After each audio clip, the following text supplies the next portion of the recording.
what type of fishing are you doing today? Ranggong fishing. Are you going to catch fish today? Yes. Okay. This is a spreader, or locally we call it ranggong.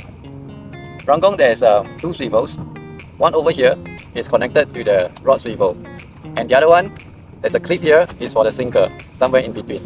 And the longer end, right, there's another swivel. We connect to a long leader. This long leader, right, has to be at least 1.5 meters or 1 fathom. If the current is strong, right, we might use up to maybe 3 meters or 2 fathom. Okay. The reason why we use such a long leader is because when the leader is long, it's the best way to present live baits. Live baits like live fish, the long leader will not hinder the live fish from swimming around. And it is far from all the terminal deckers like the sinkers and the swivels. So it will not spoof off fish that is more cautious, and the big fish, right, was smarter, right, would get tricked by a ranggong. And how to use a ranggong? Drop down the bait, and after that, we drop the sinker. Same thing as the Tenya and Apollo, we have to drop all the way to the bottom. The difference is for Tenya and Apollo, right, have to keep knocking on the seabait to know what's the depth. But now once we reach the bottom, actually we don't keep knocking.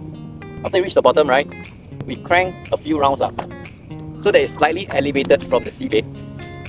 Most of the anglers, right, they forgot this step of cranking the bait up, because when they don't do this step, the bait presentation is not as nice.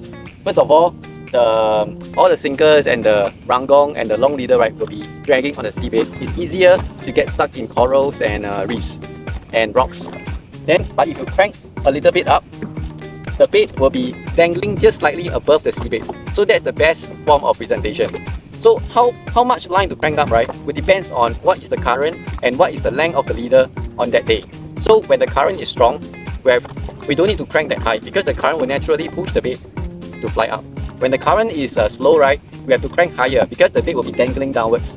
So at the end of the day, right, what we want to achieve is the bait has to be just a little bit dangling above the seabait, not too high and also not dragging on the seabait. Another thing is, the reason why we use the spreader is just now when we drop the sinker down, if the leader is too close to the main line, right, it will twist onto the main line. So that's why it's called a spreader. So you have to spread the line out further away from the main line, so as we drop, right, the leader will not coil onto the main line. Another tip is that when you drop the line down, you drop it slower. So when the bait is dropping at a slower rate, there's lesser chance for the bait to coil around the main line too. Okay, so today we'll all be using ranggong and see how effective it is.